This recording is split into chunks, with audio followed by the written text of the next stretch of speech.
కొన్ని సంవత్సరాల క్రితం ముంబైలోని బోరివలిలో ఒక 8 ఏళ్ల కుర్రాడు కలగన్నాడు.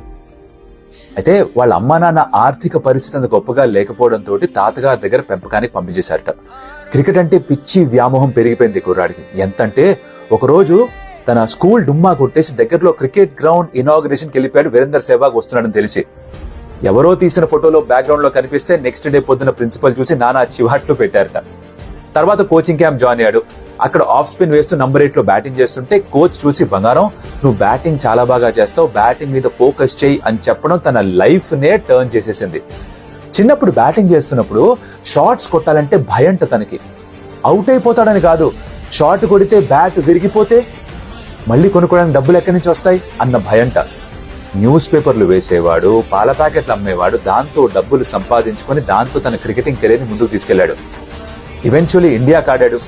కొన్ని సార్లు డ్రాప్ అయ్యాడు, కొన్నిసార్లు మళ్ళీ కమ్బ్యాక్ చేశాడు. ఈవెన్చువల్ గా ఒక ఓపెనర్ గా మారాడు, గోల్డెన్ రన్ స్కోర్ చేశాడు, గోల్డెన్ టైటిల్స్ గెలిచాడు, ప్రపంచ వ్యాప్తంగా పెద్ద పేరు సంపాదించుకున్నాడు, కెప్టెన్ గా మారాడు, వరల్డ్ కప్ కూడా గెలిపించాడు. ఆ very own hit man Rohit Sharma ఇవాళ తన ఫేవరెట్ గ్రౌండ్ తన ఊరిలోని వాంఖెడే స్టేడియంలో తన పేరు పైన ఒక రోహిత్ శర్మ స్టాండ్ అని ఓపెన్ అవుతుంటే తన పక్కనుండే ఆ 8 ఏళ్ల కుర్రాన్ని చూసి ఓ చిరునవ్వు ఉండదా తన మొహం పైన? చిన్నా, నీ కల నిజమైందిరా, చిన్నా మనం గెలిచావురా అని చెప్పుకుంటాడేమో ఇవాళ.